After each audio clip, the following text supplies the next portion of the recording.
Hechos capítulo 10, perdón, Hechos capítulo 9, versículo 10 al versículo 19.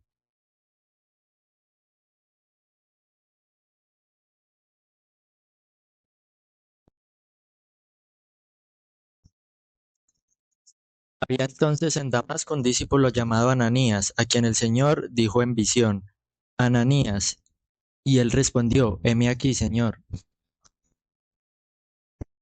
Y el Señor le dijo, levántate y ve a la calle que se llama Derecha, y busca en casa de Judas a uno llamado Saulo de Tarso, porque he aquí él ora, y ha visto en visión a un varón llamado Ananías, que entra y le pone las manos encima para que recobre la vista.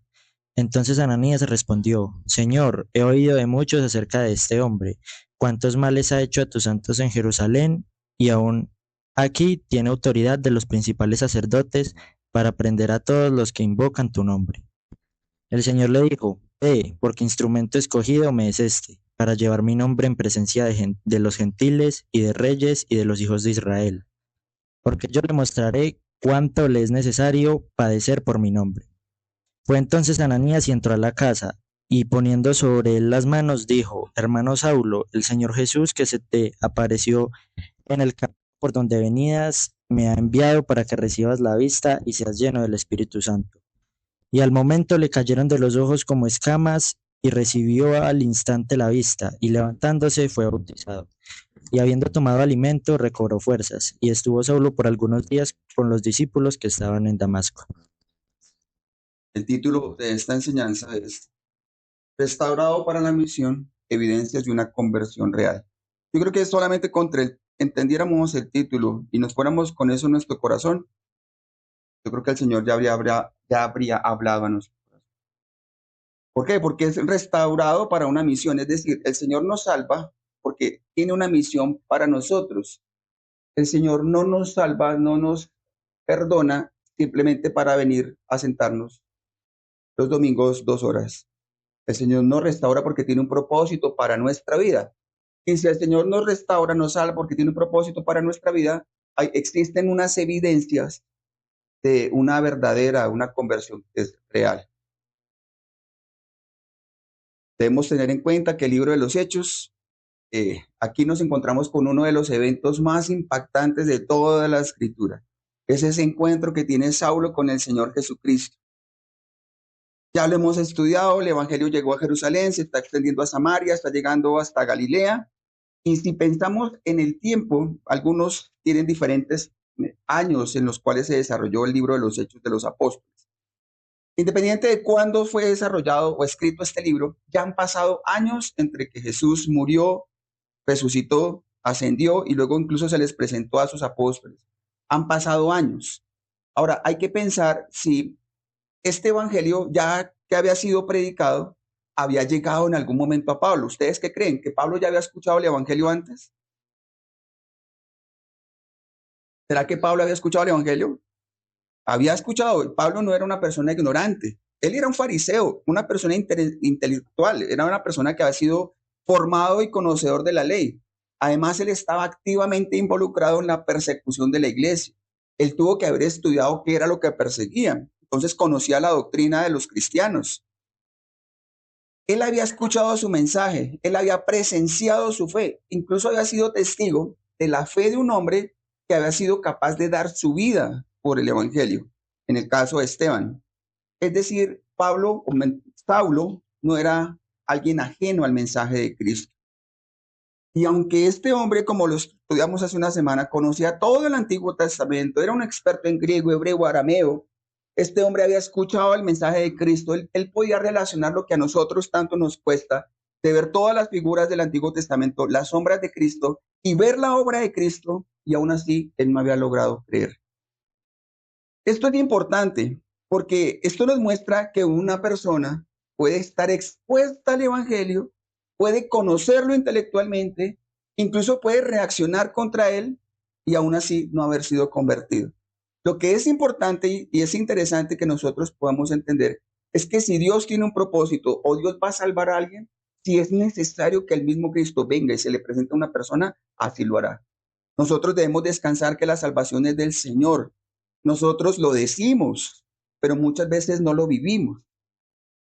Este hombre que había perseguido la iglesia tuvo que ser confrontado y ser salvo directamente por Cristo. Esto rompe muchos de nuestros esquemas, porque muchas veces pensamos que las personas buscarán a Dios en medio de su debilidad.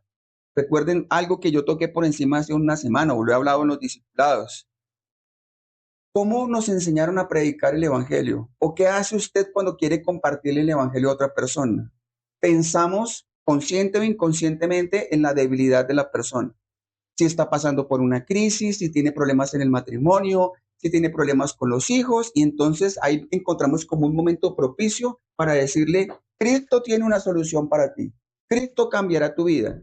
Y entonces nosotros ofrecemos soluciones a esta persona y muchas veces ofrecemos soluciones que no necesariamente son bíblicas.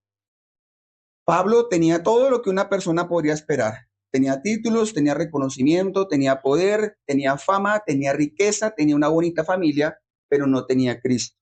La pregunta es si usted está sentado ahí y cree que lo tiene todo, pero no tiene Cristo. Y si no tiene Cristo, no tiene nada. Y eso cambia realmente el panorama de nuestra vida. También es muy interesante notar que muchos hoy buscan en la religión bendición o buscan venir a la iglesia porque buscan la solución a sus problemas. Y el primero que buscan para que les solucione esos problemas, ¿a quién es? Al líder o al pastor. Y es interesante porque lo primero que Saulo recibe después de encontrarse con Cristo no es comodidad, sino es al contrario. ¿Qué recibe él? Él está ciego por 3 días. Y al estar ciego por 3 días entra en un estado de mucha debilidad, de humillación. Entonces, ¿cómo le predicaríamos a alguien el evangelio si fuera Pablo? Acérquese a Cristo y probablemente el Señor va a mostrar su debilidad, lo va a someter, lo va a humillar. Y eso a veces no es tan atractivo, ese evangelio. Aquel que antes guiaba, que tenía el poder, que tenía la autoridad, necesita entonces ser guiado. Aquel que tenía el control absoluto de todo, ahora necesita o depende completamente de otros. ¿Nos gusta depender de otros? ¿Nos gusta depender de que otros nos enseñen, nos guíen?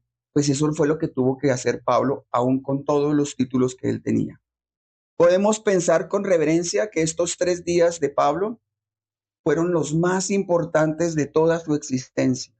Fueron días de silencio, fueron días de reflexión, fueron unos días de que se confrontó internamente, donde todo su sistema de creencias estaba siendo derrumbado, estaba siendo reconstruido. La pregunta de esto para ti es si verdaderamente eres salvo o solamente hemos tenido cambios externos, solamente hemos acudido a la iglesia como una forma de religión. En este sentido, las palabras que el Señor le dice a Saulo, recuerden que en todo este periodo de lo que estamos narrando es Saulo, ¿no? Después el nombre es cambiado. Y me confundo, discúlpeme. Pero el Señor le dice a Saulo, dura cosa te es dar cosas contra el aguijón. Lo expliqué hace una semana. Y nos deja ver que Dios ya venía tratando con él. Saulo se resistía, Saulo luchaba, Saulo se oponía al Señor. Recuerden que lo estudiamos en profundidad hace una semana. Cuando Saulo se opone a los líderes, cuando Saulo se opone a los cristianos, se está oponiendo directamente contra Cristo. Y el Señor le dice, ¿cómo es que es? Le dice, eh, dura cosa te es dar coces contra el aguijón. Y es interesante porque yo traje esto, ¿recuerdan más adelante por qué es que ora Pablo? Porque el Señor le quite el aguijón en su carne. Y no sabemos qué es el aguijón. La Biblia no lo explica. Algunos dicen que era un falso profeta, que era una enfermedad, que era un pecado. No lo sabemos, no lo podemos explicar dogmáticamente. Pero Pablo tenía un aguijón en su carne que no quiso quitarle. El Pablo le oró al Señor, le oró al menos 3 veces y el Señor le contestó, no te lo va a quitar. Bástate mi gracia, porque desde el inicio hasta el final, la vida de Pablo estaba marcada no por la autosuficiencia, sino porque necesitaba que este hombre se volviera absolutamente dependiente de Dios. Aquel que no necesitaba de nadie, ahora se había vuelto una persona completamente dependiente de Dios. Hermanos, Dios no está interesado en personas soberbias o orgullosas. El hombre que se humilla es el hombre que Dios usa. Y esto es importante porque en este momento glorioso que ocurre en el camino a Damasco no fue el final.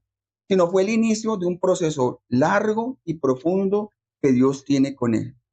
Si nosotros observamos la escritura con cuidado, vemos que Saulo no pasó de ser convertido, de perseguir a los cristianos, al otro mes de estar plantando iglesias, de estar siendo usado por Dios en señales y maravillas. No, Pablo, aún siendo Pablo, tuvo que pasar por un proceso de formación, tuvo que pasar por un tiempo en que Dios lo trató personalmente. Si estudiamos las escrituras, vemos que Saulo pasa estos primeros días en Damasco, en debilidad, en dependencia. Luego, él mismo, como lo relataría más adelante, se retiró por un tiempo, probablemente cerca de 3 años. Gálatas dice que Pablo tuvo que ir 3 años al desierto, donde Dios lo continúa formando. Y esto no es un tiempo de exposición, no es un tiempo de ministerio, es un tiempo en que Dios continúa preparándolo, trabajando con su carácter. Este no es un tiempo donde Pablo tiene el protagonismo, es un tiempo de transformación. Después de este periodo, Pablo está en Jerusalén, pasa unos días ahí, va a Egipto, va al desierto, ahí está 3 años, y después de este tiempo regresa. Y dice que más adelante sube a Jerusalén, donde él inicia a ser conocido por los creyentes. Y aunque todavía estos creyentes tienen temor y tienen reservas con Pablo, él es enviado a su ciudad, a Tarso, donde pasa varios años en otro relativo silencio. Años en lo que, insisto, no vemos grandes señales, ni maravillas, ni protagonismo en su vida. Dios continúa obrando en su vida. Tiempo después, Bernabé va a buscarlo y Bernabé lo lleva a Antioquía, donde los dos sirven en una iglesia por un tiempo. Ellos enseñan, crecen en comunidad y esto es solo después de, y es después de todo este proceso, después de esta formación del carácter, después de esta dependencia de Saulo al Señor, que finalmente después de 10 años aproximadamente, él tiene su primer viaje misionero.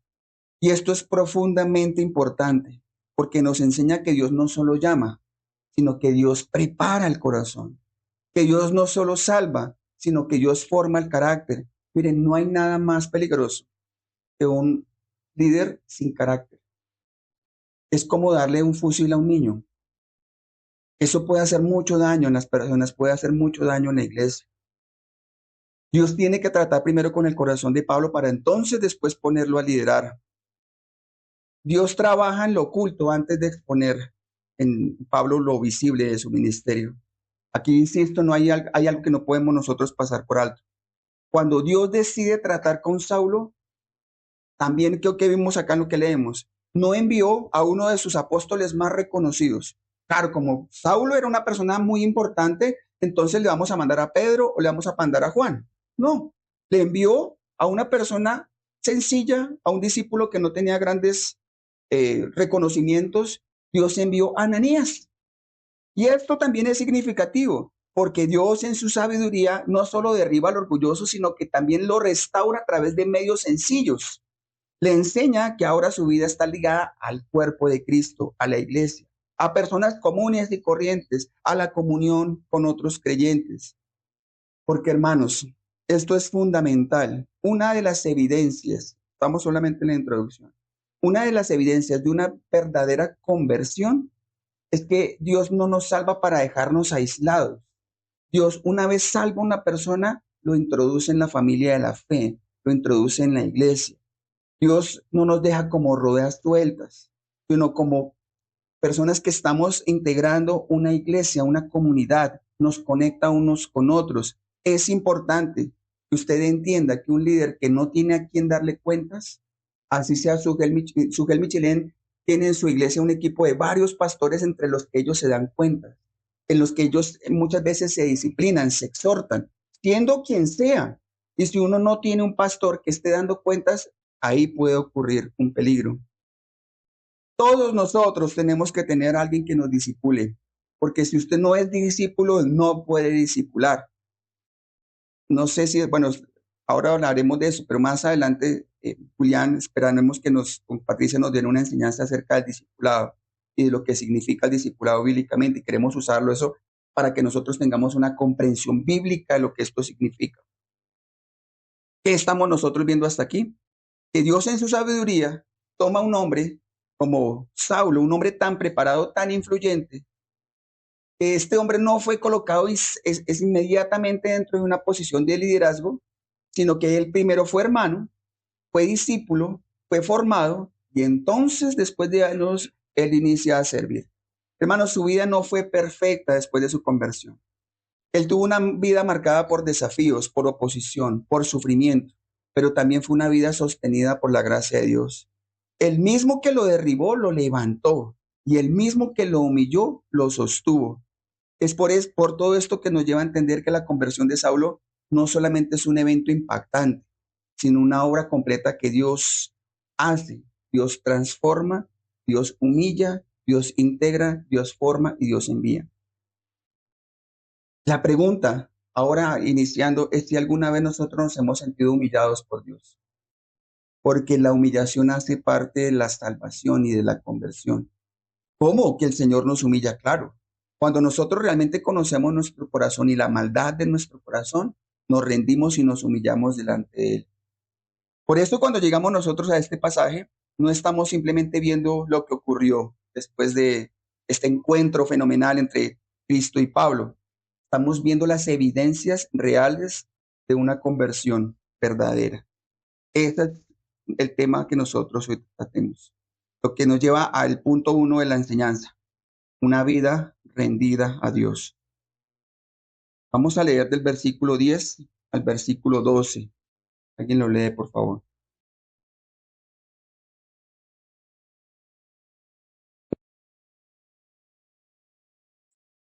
Había entonces en Damasco un discípulo llamado Ananías, a quien el Señor dijo en visión: Ananías. Y él respondió: heme aquí, Señor. Y el Señor le dijo: levántate y ve a la calle que se llama Derecha, y busca en casa de Judas a uno llamado Saulo de Tarso, porque he aquí él ora. Y ha visto en visión a un varón llamado Ananías, que entra y le pone las manos encima para que recobre la vista. Cuando ya empezamos a estudiar este pasaje, debemos entender que no estamos simplemente en la continuación de otra historia. Nosotros estamos aquí observando la evidencia visible de la obra interna que Dios ha hecho y que ha comenzado en la vida de Saulo. Él ya ha tenido un encuentro real con Cristo en el camino de Damasco, pero ahora en estos versículos que leímos, el Espíritu Santo nos permite ver lo que produce este encuentro profundo en el corazón de una persona. Se encuentran. ¿Y qué ocurre como resultado? La frase clave que ilumina todo este momento es breve, pero el significado acá es absolutamente hermoso. La Biblia dice que él ora. A primera vista puede parecer algo sencillo, pero en realidad esto revela un cambio radical en la vida de Saulo. Saulo no era un hombre irreligioso, era un hombre religioso. Era un hombre formado en las escrituras, disciplinado en prácticas religiosas. Era un hombre celoso de la fe. Desde afuera cualquiera habría dicho que este era un hombre devoto. Sin embargo, lo que ocurre aquí no es la continuación de su religiosidad, es el inicio de algo completamente nuevo en la vida de él.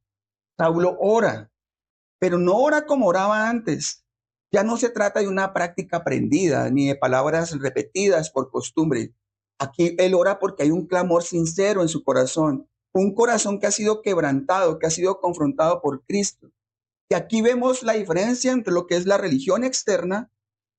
Nosotros nos ufanamos de decir, yo no tengo una religión. ¿Qué decimos? Tenemos una relación con Dios. La Biblia enseña que un hombre religioso puede mantener sus formas incluso después de la conversión, pero el hombre que verdaderamente ha sido convertido entra en una comunión real con Cristo, con Dios. Y eso es lo que está ocurriendo aquí en este momento con Pablo. La mayoría de los que estamos acá tenemos una relación con nuestra esposa. Tenemos una relación con nuestros hijos. Hermanos, un día podemos estar furiosísimos con nuestra esposa o nuestra esposa se puede poner furiosa con nosotros. ¿Qué dice la Biblia que debemos hacer cuando llegue la noche? Arreglar cuentas. Dice la Biblia, no se ponga el sol sobre vuestro enojo. Digamos que fue la pelea tan terrible que ese día ni hablamos, pasaron 2 o 3 días. Pero al cuarto día Eso ya es absolutamente incómodo. Se tiene que hablar, o alguno habla, o se arreglan las cosas, o algo pasa.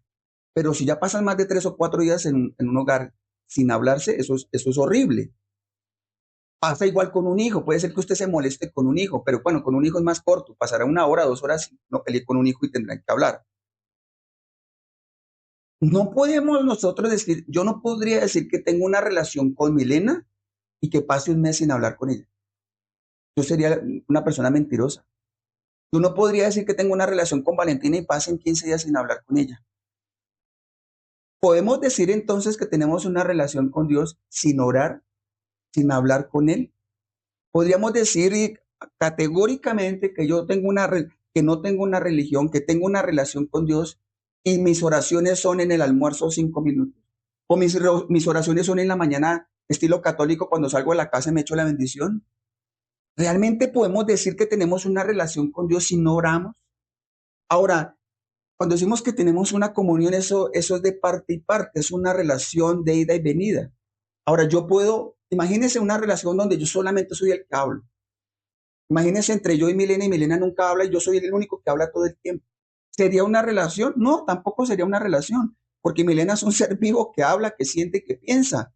Ahora, nuestra relación es con el Dios Todopoderoso, Creador del cielo, del universo y de las estrellas. ¿Lo escuchamos? ¿Ponemos atención a lo que Dios nos habla? Ahora, ¿Dios cómo habla? Dios hoy habla a través de las predicaciones. Dios habla también los jueves, pero no podemos decir que tenemos una relación con Dios si solamente para escucharlo a Él tengo que ir un jueves o un domingo. No sería una relación. La idea de esto, hermanos, no es que sea confrontar. Miren, no piensen que estas predicaciones lo que buscan es acorralar a la persona contra su pecado, contra sus cosas, sino que pueda despertar y se pueda someter y pueda identificar qué es lo que pasa en su corazón y se pueda rendir a Cristo. Es un dicho popular, no hay peor ciego que el que no quiere ver. Y como enseñamos hace una semana, hermanos, nosotros quizás podemos pensar que estamos bien como Pablo y finalmente estar absolutamente o diametralmente lejos de él. Tenemos una relación con el Señor, escuchamos a Él, pero no solamente ahora es escucharlo, le obedecemos, le hacemos caso, sabiendo que lo que Dios busca para nosotros es nuestro bienestar. Saulo en este momento ya no está actuando conforme a su propia voluntad. Él no está dirigiendo su camino entonces con autosuficiencia. El que antes perseguía, ahora ora. El que antes imponía, ahora depende. Y el texto refuerza esta realidad mostrándonos su condición. Él está ciego, no puede ver, no puede avanzar por sí mismo y ha tenido que ser llevado de la mano hasta Damasco. Esto no es un detalle menor, esto es una enseñanza profunda. El hombre que antes guiaba a otros, ahora necesita ser guiado. Es interesante porque nosotros, por eso insistí desde el principio, aún el pastor, aún el apóstol, aún el misionero, lo que sea, necesita ser guiado, necesita ser discipulado, necesita ser acompañado, exhortado, levantado. No existen seres humanos que no necesiten de otros. Nabel, un teólogo que estamos usando para estas predicaciones, dice que Dios no solamente irrumpe en la vida de Saulo, sino que lo lleva a un punto donde queda completamente claro que su nueva vida dependerá enteramente de él. Dios lo detiene, Dios lo derriba y luego Dios lo hace esperar. Durante 3 días permanece en silencio, permanece en oscuridad, permanece en una condición de total dependencia. No es fácil uno depender de otros. No, digamos que depende del carácter, pero caracteres como el mío que nos enseñan desde pequeñitos a ser autosuficientes o a valernos por nosotros mismos, cuando a veces llega cierta edad o ciertas condiciones de nuestra salud, depender de otros no es fácil. Y a veces Dios los permite porque Dios necesita que nos humillemos y que veamos que nosotros necesitamos de otras personas. Hermanos, este pasaje nos confronta de una manera directa porque nos muestra que es posible tener el conocimiento bíblico, practicar disciplinas religiosas, insisto, y aún así no conocer verdaderamente a Dios. Saulo tenía todo eso y sin embargo, él necesitaba ser confrontado por Cristo. Por eso la pregunta clave aquí no es si tenemos religión o si tenemos conocimiento. No, sino la pregunta verdadera o correcta es si nosotros hemos rendido nuestra vida a Él. Y una forma clara de examinar esto es preguntarnos de qué dependemos. Una persona puede hablar de Dios, una persona puede incluso orar y sin embargo seguir confiando en sí misma. Una persona puede servir en la iglesia y aún así mantenerse en el centro de su propia vida. No tenemos simplemente una religión que yo busco al Señor simplemente para que me bendiga o me dé algo. Cuando alguien verdaderamente ha sido alcanzado por Cristo, comienza a ocurrir un cambio profundo. La persona comienza a buscar a Dios con sinceridad, reconoce su necesidad y deja de apoyarse en su propia capacidad. Este cambio no siempre se manifiesta de una manera visible o espectacular. Muchas veces se parece a lo que vemos en Saulo, un tiempo de silencio, un tiempo de quebrantamiento, un tiempo de dependencia, donde el corazón deja de presumir y el corazón comienza a clamar. Esto es especialmente importante en el contexto en el que estamos, de la iglesia. Dios va a derribar la autosuficiencia. Dios va a derribar la seguridad personal. Dios va a derribar la capacidad individual. Sin embargo, el Evangelio nos lleva a que nosotros cada día estemos confiados más de Cristo, más de su poder. Hemos estudiado los atributos de Dios, los hemos visto, los hemos estudiado, hasta se han enseñado por parte de ustedes. Pero realmente nosotros nos refugiamos bajo ese Dios.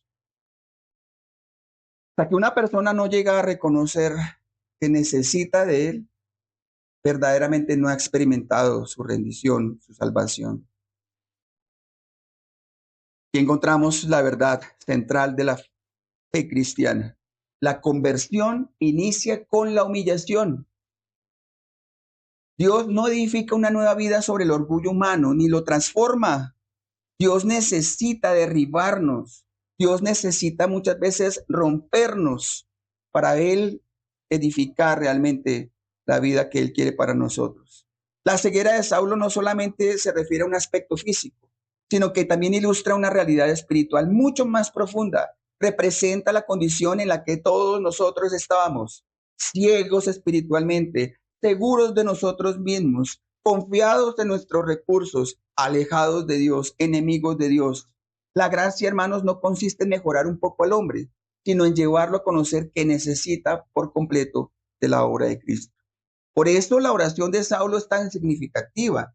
No es simplemente una actividad más en su vida, es la evidencia de que Dios está obrando en su interior. Hermanos, de esta manera encontramos la primera evidencia de la conversión real. No se trata simplemente de una emoción momentánea. No se trata simplemente de ir a un retiro, un encuentro y hacer una oración y repetir una oración y entonces decir que ya es cristiano. No, no es una actividad religiosa visible. Es una vida que se ha rendido por completo a Dios. Una vida que ahora depende de Él y que lo busca sinceramente. Lo que nos lleva a nosotros al segundo punto. Una vida bajo el señorío de Cristo. Versículos 13 al 16. Otra persona que lo lea.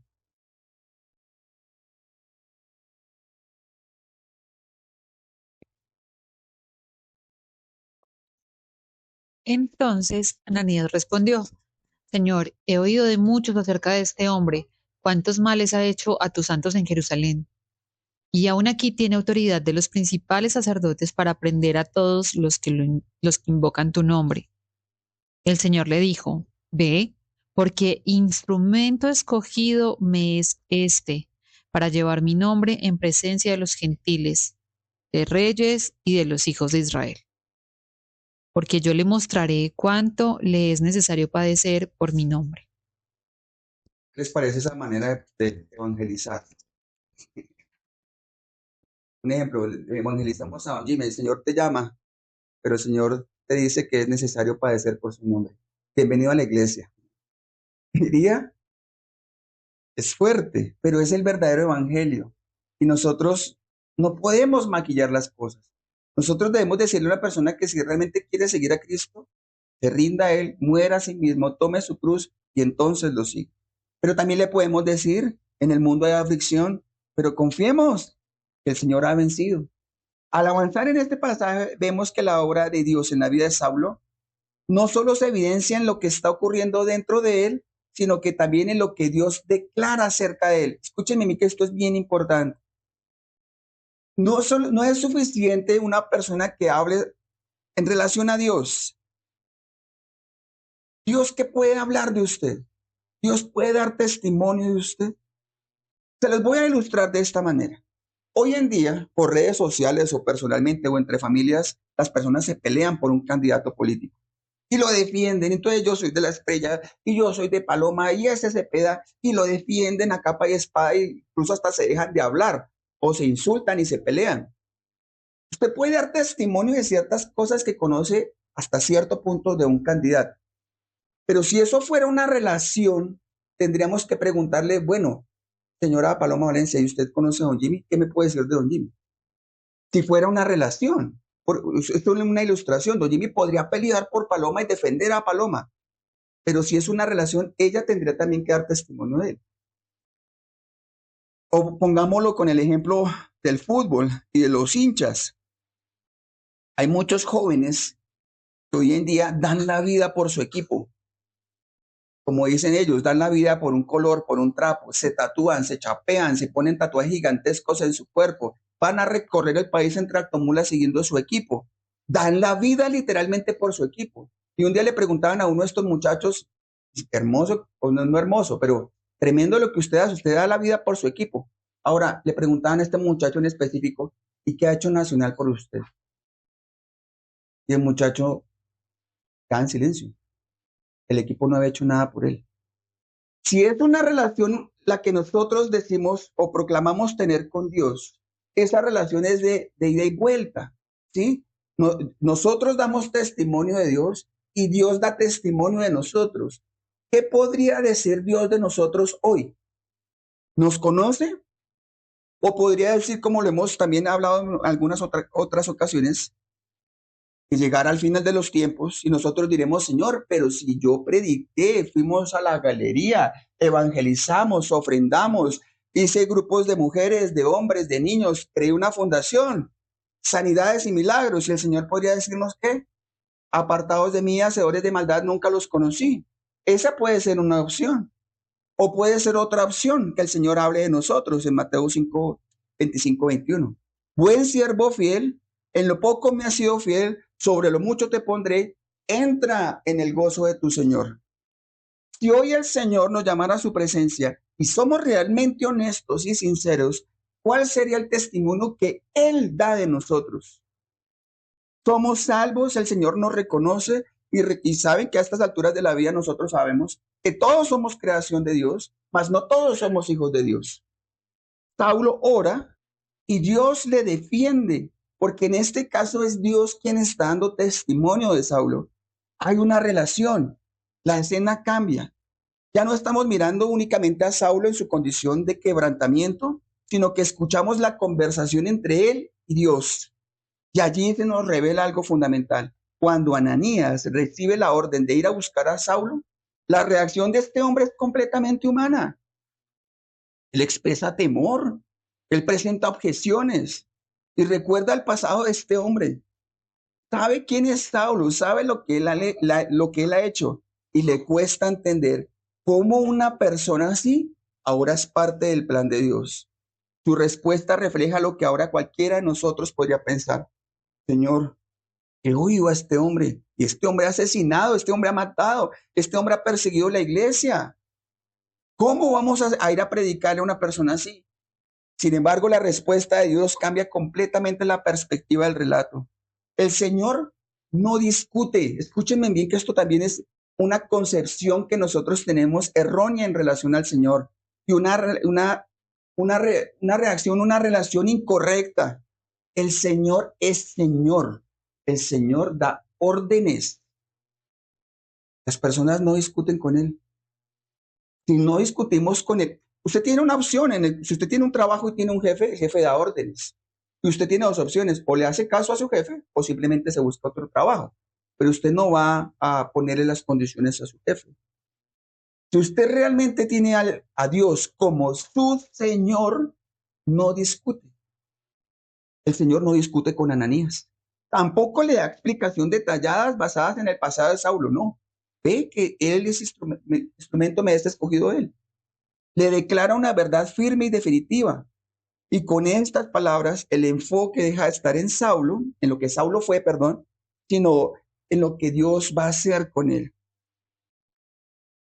Lo que Dios ha determinado hacer con la vida de este hombre. Saulo no está construyendo su nueva identidad por iniciativa propia. Él no está reinterpretando su historia desde la experiencia. Él está siendo definido por la voluntad soberana de Dios. Esto es importante, hermanos, porque aquí vemos que la conversión no solamente es una experiencia personal, aunque lo es una experiencia personal. No vamos al cielo en pareja, no vamos al cielo en familia. La salvación es personal. No es una experiencia personal, sino una ejecución del propósito eterno. Dios no dice que usará a Saulo si él le responde bien o si Saulo mantiene cierta fidelidad. Dios afirma que ya lo escogió como un instrumento. Como lo dice el teólogo que estamos estudiando, es Nabel, dice, este lenguaje no es emocional, no es casual, es profundamente teológico, porque revela que la vida de Saulo está siendo incorporada en el plan redentor de Dios en la historia. Además, el texto deja claro que este llamado tiene una dirección específica: llevar el nombre de Cristo a los gentiles, a los reyes y al pueblo de Israel. Es decir, la vida de Saulo ahora tiene un propósito definido por Dios mismo. Hermanos, la conversión no solo transforma su condición espiritual, sino que la conversión redefine el futuro y el propósito que tenía este hombre en la vida. Saulo no solamente ha sido perdonado, Saulo ha sido asignado. No solamente ha sido rescatado, sino que él es enviado.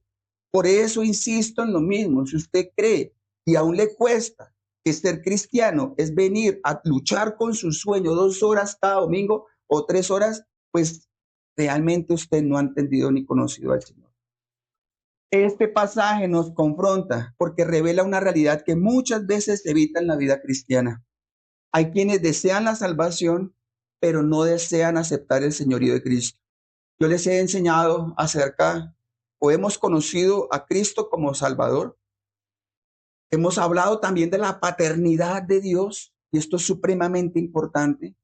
Pero hoy también quiero hablarles acerca del señorío de Cristo. Él es su Señor. Él es quien gobierna su vida. Él es quien da órdenes y usted obedece. ¿Realmente Cristo es tu Señor? Porque no es suficiente conocer a Cristo como Salvador. Es necesario vivirlo como Señor. Muchas veces la gente quiere perdón, quiere bendición, quiere dirección. Buscan paz, buscan tranquilidad, pero no buscan rendirse al Señor. Y es como yo les decía, muchas veces la gente se acerca a Dios y se acerca a la iglesia con una lista. Y esa lista es la lista de requisitos. Tienen que hacerme esto, yo soy el centro, pero se lo dicen a Dios. Pero hermanos, si nosotros nos hemos rendido, debemos entender que Él es el Señor y Él es quien manda y quien gobierna. Esto significa que la vida cristiana no es autónoma. No somos nosotros quienes decidimos el rumbo final de nuestra vida. No somos nosotros tampoco los que establecemos nuestra misión. Tampoco nosotros elegimos en qué áreas obedecer y en qué áreas no. Al contrario, hermano, nosotros somos llamados a vivir como instrumentos en las manos de un Dios vivo. Hemos dicho eso y una y otra vez. La predicación fiel, la verdadera libertad del creyente no consiste en hacer lo que él quiere, sino en ser liberado del pecado para vivir conforme a la voluntad de Dios. Y eso es precisamente lo que está ocurriendo aquí con Saulo. Un hombre marcado por su determinación, un hombre marcado por la autosuficiencia, ahora está siendo colocado bajo el señorío absoluto de Cristo. Miren, no se trata de lo que se predica aquí. Si es palabra de Dios, insisto, la mejor decisión, lo más inteligente que usted puede hacer con su vida es rendirse a Él.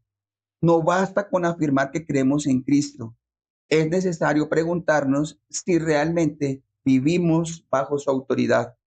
Lo enseñamos también hace un tiempo. Los demonios creen saben de Cristo, son muy buenos teólogos, porque la teología es saber de Dios.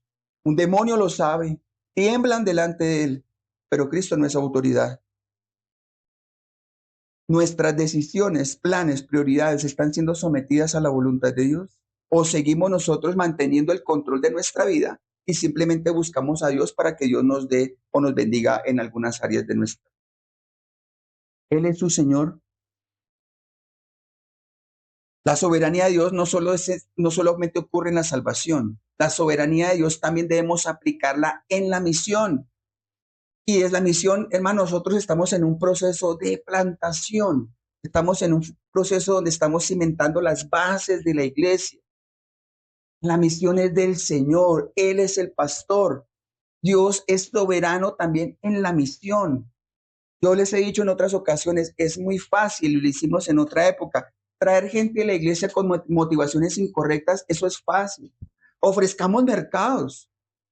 O vamos a un barrio muy vulnerable, ofrecemos mercados, hacemos un servicio allá un domingo y vamos a tener esto lleno de personas. O trate usted de consentir todos los berrinches que una persona quiere y probablemente va a estar ahí. No hable fuerte, no contradiga, no confronte, no hable del pecado y usted va a tener una iglesia llena. Pero usted hable del pecado, hable de la salvación, hable del juicio del Señor y probablemente alguien se va a molestar y no va a volver. Dios es soberano, hermanos, aún en la misión que nosotros estamos ejecutando y debemos descansar en Él. La vida de Saulo es un ejemplo claro de eso. Saulo buscó a Cristo. Él lo estaba buscando. ¿Qué dicen ustedes? No lo estaba buscando.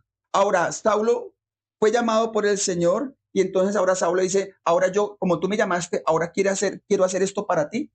Tampoco. Él tampoco escogió la misión. Fue Dios quien lo escogió, fue Dios quien lo apartó y fue Dios quien le determinó un propósito para su vida. El creyente no se pertenece a sí mismo. El creyente pertenece a Dios, quien lo ha llamado, quien lo ha rescatado. Su vida es valiosa, claro. Su vida costó la sangre de Jesucristo. Y porque costó la sangre de Jesucristo, su vida tiene un propósito y un valor en la misión que Dios tiene para su vida. Y esto se hace evidente en una declaración que puede resultar un poco difícil de aceptar.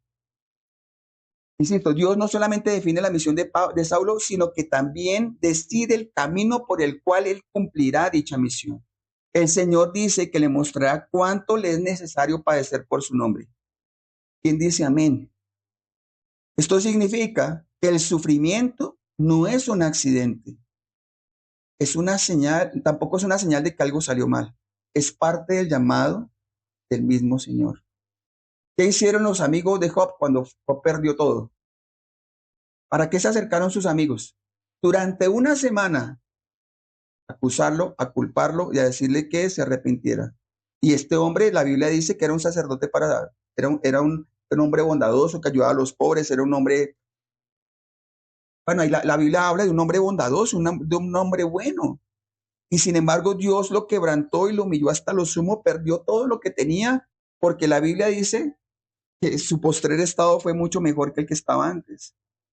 Era necesario padecer para Job, era necesario padecer para Juan, para Saulo, para Pedro, para todos los apóstoles. Nosotros encontramos los grandes héroes de la fe en Hebreos capítulo 13 y encontramos que todos sufrieron, que todos padecieron, incluso que fueron aserrados y que fueron muertos y apedreados. Nos enseñaron un evangelio suave, un evangelio light, un evangelio que no diga porque se molestan, un evangelio que si la persona se sienta en un lugar estrechito, entonces ya no vuelve. Hermanos, eso no es el evangelio. Perdón, pero es que el evangelio es dar la vida por Cristo. Y si nos cuesta la vida, nos cuesta la vida. Esto es realmente haber rendido la vida a Cristo. Pero es que nosotros llegamos a Cristo y es con una carta y con unas exigencias y tiene que hacerme el Señor todo esto y si no, no vuelvo. No vuelve a la iglesia. ¿Y quién pierde usted? ¿Usted quién cree que pierde? ¿Usted cree que pierde la iglesia? ¿Que pierde el Señor? ¿O que perdemos nosotros? Esta iglesia es sostenida por la gracia y misericordia del Señor. Y gracias al Señor nosotros somos libres de depender de como muchas iglesias que si yo confronto a don Jimmy, pero es que don Jimmy es el que me da la mitad del arriendo. Y si yo lo confronto y no vuelve, ¿qué hacemos? Y entonces ahí mantienen una cantidad de gente sentada, pecadora, sometida en el pecado, porque les da miedo y predicar el evangelio. Nosotros podemos tener la seguridad que se predica el evangelio y buscamos la gloria del Señor. Hayan 2, 3, qué mejor que hayan 100 o 500 o 1000. Pero nosotros debemos buscar ser fiel al Señor antes de cualquier cosa. Yo no puedo prometerles una vida sin sufrimiento porque si no sería el más mentiroso de todos los predicadores. Conversión no elimina el sufrimiento. La conversión coloca el sufrimiento dentro del plan de Dios y le da un sentido redentor. Hermanos, el llamado incluye tanto el privilegio de llevar el nombre de Cristo, tan hermoso es eso, como es tan hermoso sufrir por él. De esta manera nosotros mostramos la segunda evidencia de una conversión real, una vida bajo su señorío. No se trata de haber tenido simplemente una experiencia espiritual, se trata de vivir ahora bajo la autoridad de Dios, reconocer que nuestra vida le pertenece y que nuestro propósito está definido por Él. Miren, mi rol acá es uno, pero si ustedes son verdaderamente creyentes, su rol es tan importante como el mío. La Biblia dice que llamaba a los diáconos. Los primeros servidores son los diáconos. Y los diáconos, si usted ve los requisitos de los diáconos, son exactamente los mismos requisitos que los del pastor. A diferencia que el diácono no tiene que tener el don de predicar, pero el diácono tiene que tener los mismos requisitos. Es decir, si usted es un creyente verdadero y quiere servir atendiendo las mesas, los viudos, los huérfanos, haciendo mercados, llevar comida a la calle, debería tener los mismos requisitos que un pastor. Quizás no tenga el don de predicar, pero tiene que tenerlos. Por eso yo digo, ¿cuál es la diferencia entonces? Y aún el pastor que tiene un don de predicar, ¿por qué va a sacar pecho a sentirse más alto mejor que otros? Él tiene otra responsabilidad y la Biblia dice, no os hagáis maestros muchos de vosotros. Ojo con eso. Miren, esto es sagrado, esto es supremamente importante. La Biblia dice, no os hagáis maestros muchos de vosotros porque acarrearéis mayor condenación. Si usted se atreve a enseñar, si yo me atrevo a enseñar acá, tengo una responsabilidad gigantesca de lo que yo enseño acá. Y de que lo enseño está respaldado por un carácter. Y que lo que yo enseño está acorde con las escrituras. Porque si no, el Señor me va a traer. Claro, existen muchos cientos de falsos profetas. Pero las cuentas que Dios va a pedir a estos hombres va a ser tremendas. Y hay que tener temor y temblor frente a eso. El punto es que si usted realmente es hijo de Dios, no es usted quien decide sobre su tiempo, no es usted quien decide sobre su dinero, no es usted quien decide sobre sus planos futuros, no es usted quien debe elegir si se bautiza, si ofrenda o sirve al Señor. Son órdenes. Y nosotros como sus hijos y sus siervos obedecemos y punto. Cuando una persona no solamente se rinde a Dios, sino que también se somete a su señorío y a su propósito, entonces está lista para experimentar la siguiente evidencia de una conversión verdadera: ser restaurado dentro del pueblo de Dios y ser afirmado en comunión con los hermanos. Punto 3. Una vida integrada en la comunión y en la misión. Versículos 17 al 19.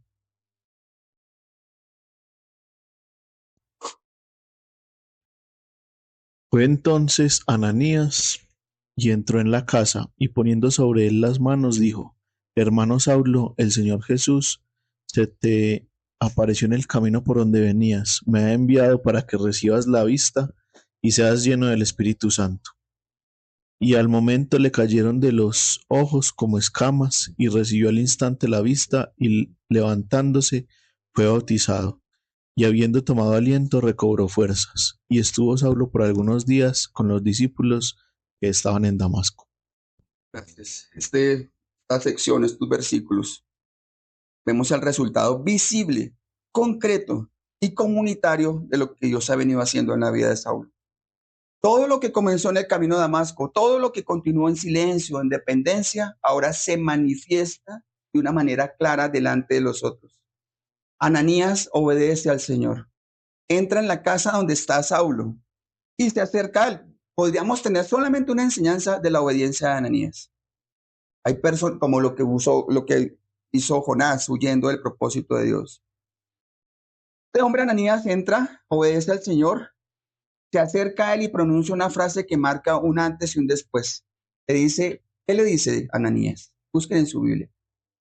¿Cuál es la palabra que usa para referirse Ananías a Saulo? Hermano. Muchas veces nosotros usamos esa palabra dentro de la iglesia, ¿no? Nosotros no tanto, pero hay iglesias donde todo el tiempo es hermano, hermano, hermano, o hermana, o hermana. Y se usa esa palabra muchas veces sin entenderla. Una expresión que parece sencilla, pero está cargada de significado. Es una palabra que rompe el pasado de Saulo y lo establece en una nueva realidad. Aquel que había venido como perseguidor, ahora es reconocido como parte de la familia de la fe. El enemigo ahora es llamado hermano. El que antes generaba temor, ahora es recibido en comunión. Esto no es un gesto humano de buena voluntad. No es para que Pablo se sienta bien y se sienta en familia, no. Esta es la evidencia de que Dios ha hecho una obra real en su corazón. La iglesia no está ignorando el pasado de Saulo, lo está reconociendo y está reconociendo lo que Dios ha hecho en relación con su presente. A partir de este momento comienzan a ocurrir señales claras que confirman esta transformación. Saulo recobra la vista, lo cual no solamente tiene un significado físico, también es espiritual. Muestra que él ahora puede ver con claridad lo que él antes no entendía, ahora a través de la llenura del Espíritu Santo, indica que él ha sido incorporado plenamente en la vida de Dios. Él es capacitado o va a empezar a ser capacitado para lo que viene.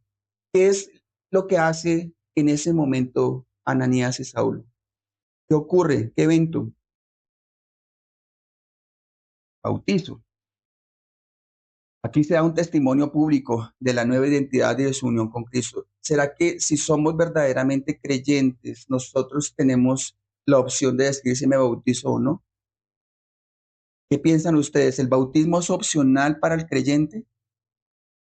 ¿O es una ordenanza que nosotros deberíamos obedecer? Es una ordenanza. Y yo los he dicho en otro momento, nosotros debemos ser conscientes si realmente cuando nos bautizamos en el pasado habíamos creído verdaderamente en el Señor. Hay un pastor de una iglesia en Puerto Rico, la primera iglesia a la que predicamos hace unos años. Él se hizo pastor y siendo pastor se hizo bautizar, porque él fue llevado por el Señor a entender y a reflexionar que cuando él se bautizó 15, 20 años atrás, realmente no había entendido el Evangelio. Y siendo pastor, no le dio vergüenza de aceptarlo y decir, yo necesito ser bautizado, porque eso hace de 20 años no fue un bautismo, fue que me chapucearon y me echaron agua. Nosotros deberíamos realmente ser honestos y sinceros. Si en algún momento cuando fuimos bautizados habíamos entendido el Evangelio y nos habíamos rendido a la voluntad, al señorío de Cristo. Porque si no, realmente lo que tendríamos que hacer es dar ese paso en obediencia. Sabemos que el bautismo no salva a nadie, es el testimonio público de nuestra nueva identidad y de nuestra unión con Cristo. Finalmente, el texto añade un detalle que puede parecer pequeño, pero realmente es profundamente importante. Saulo estuvo algunos días con sus discípulos y esto completa aquí la escena. Él no solamente ha sido transformado individualmente, sino que ahora vive en medio del pueblo de Dios. Su conversión no termina en una experiencia personal aislada, sino en una vida compartida dentro de la comunidad. Aquí vemos la conversión en su expresión completa. Dios no solo salva al individuo, sino que lo introduce en un cuerpo, en una familia, en una comunión visible.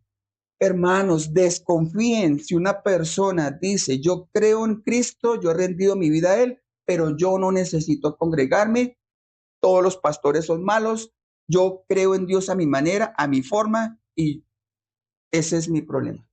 Esto es una persona que realmente no ha entendido. Eso sería como si una persona se acercara a mi familia y me dijera, Ricardo, yo a usted lo quiero, pero a su esposa la desprecio. Yo no lo acepto en mi familia. ¿O ustedes aceptarían a alguien en su familia que dijera, don Jimmy, yo con usted la buena, pero doña Matilde ni me la muestre? No la aceptamos, ¿cierto? Porque nosotros debemos entender que si hemos amado a Cristo y nos hemos rendido a Él, tenemos también que ser involucrados dentro de su esposa, de la iglesia. Este pasaje nos confronta con una verdad que muchas veces se ha debilitado en nuestra manera de entender la fe.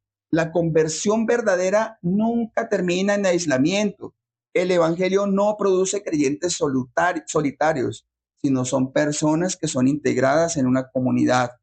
Saulo no simplemente fue perdonado para seguir su camino de una manera independiente. Él fue incorporado en la iglesia y esto nos muestra que no hay una vida cristiana saludable que esté fuera de la comunión con otros creyentes. No se trata solamente de una relación personal. Este tipo de personas dicen, es que yo tengo una relación personal con Dios y no me importa todo lo demás. Eso es una falacia. Hermanos, si usted tiene una relación personal con Dios, acepta a su esposa y se une a la familia de la fe. Y esto desafía, insisto, la idea de una fe privada, de una fe individualista o desconectada.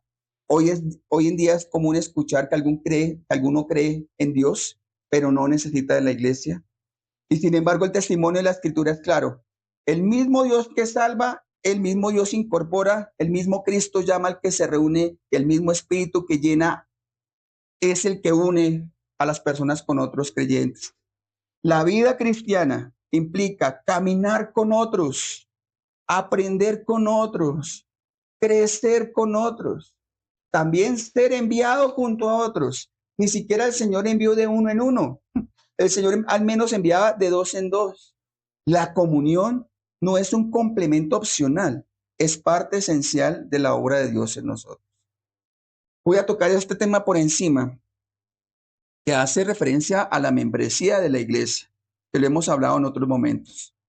¿Qué es la membresía de la iglesia? Una de las señales de una iglesia saludable es que la iglesia tiene una membresía. La membresía es una pertenencia real, visible y comprometida al cuerpo de Cristo, donde el creyente vive en comunión, vive en responsabilidad y vive en el reconocimiento del pueblo de Dios. Es decir, hermanos, ser miembro de la iglesia implica no solamente creer en Cristo, sino caminar con otros creyentes, participar activamente en la vida de la comunidad y someterse al cuidado mutuo, contribuir al crecimiento espiritual del cuerpo.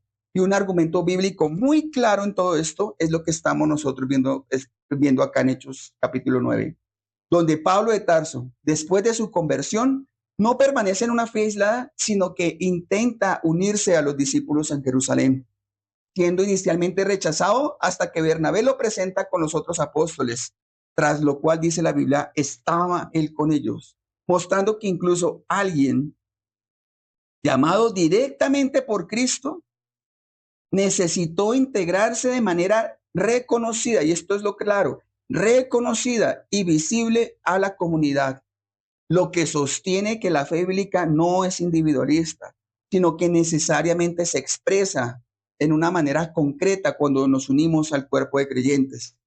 Hermanos, la Escritura, no soy yo, la Escritura enseña que la responsabilidad principal del pastor es la enseñanza y la oración personal, pero la responsabilidad principal del pastor recae sobre el grupo definido de creyentes, la grey, las personas que le han sido confiadas y por las cuales Jesucristo derramó su sangre.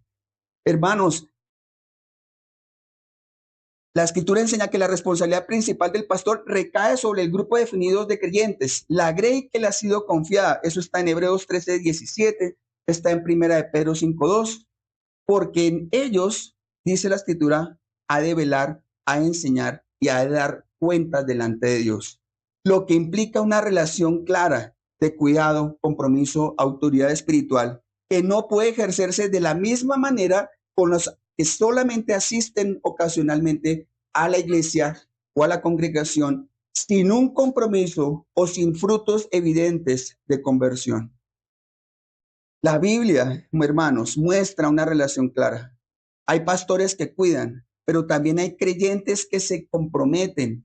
El pastor no está llamado a servir de manera superficial a quien aparece ocasionalmente en la iglesia, sino a velar por una grey, es decir, por personas que hacen parte real, comprometida y visible de la comunidad.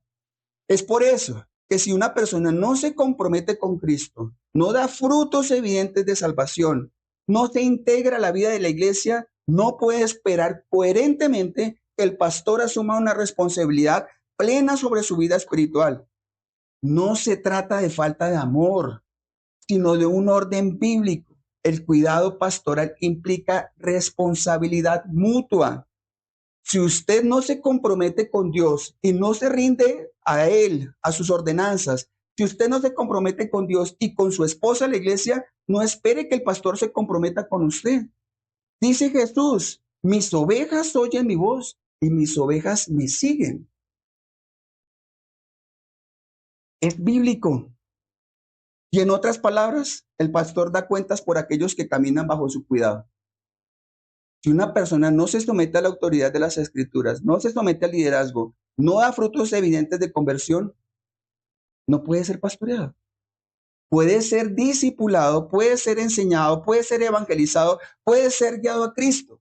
Pero si esa persona en su corazón se resiste una y otra y otra y otra y otra y otra vez a Cristo, al evangelio, y no se rinde, el cuidado se supone que la persona decide caminar, decide someterse y decide permanecer en la palabra de Dios.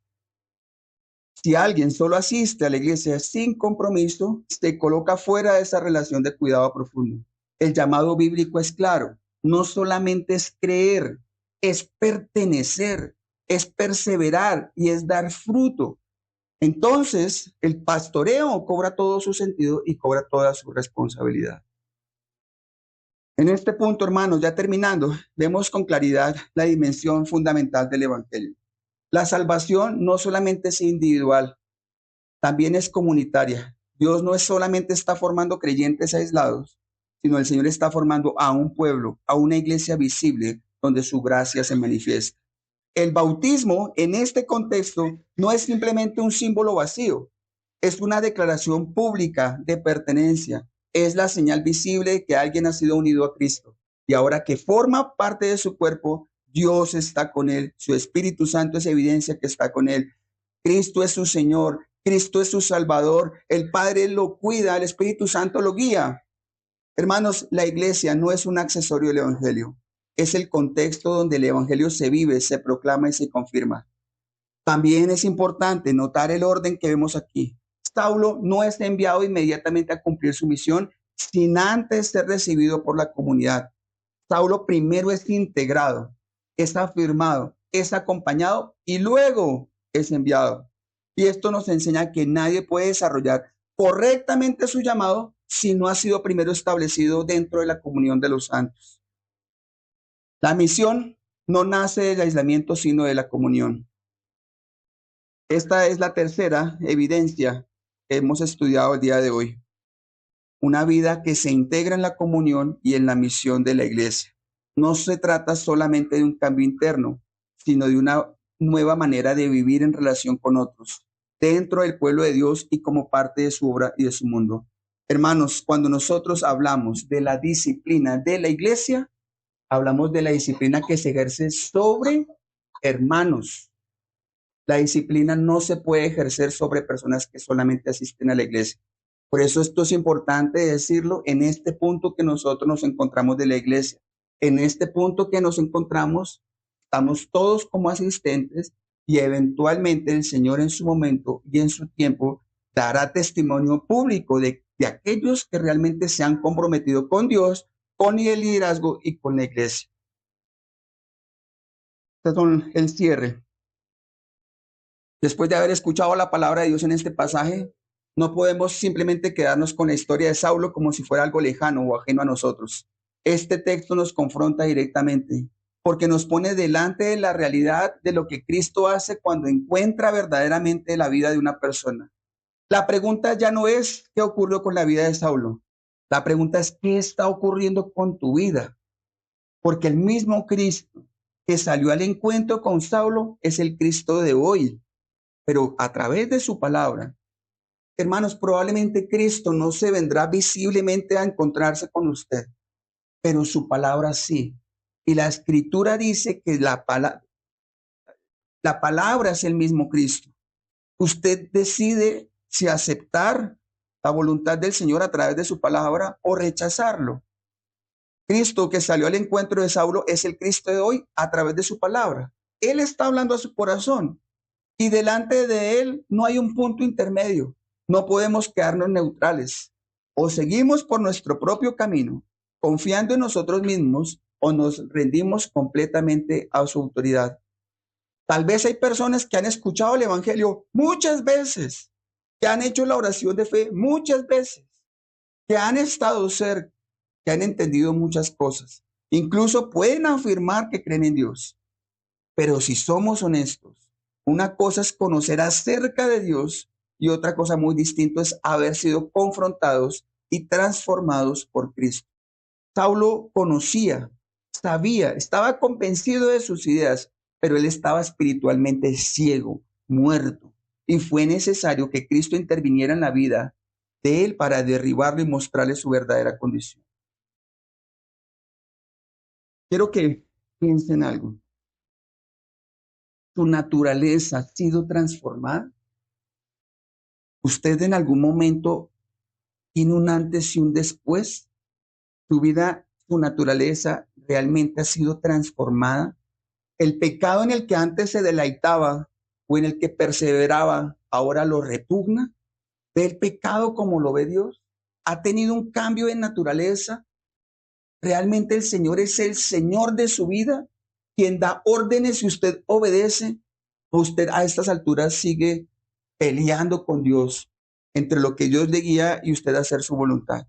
Porque no solamente es en la vida de Saulo, es en la vida de todos los que han creído en él. ¿Hay frutos dignos de arrepentimiento en su vida? Esa es la pregunta que usted debe hacerse realmente. Vamos a orar.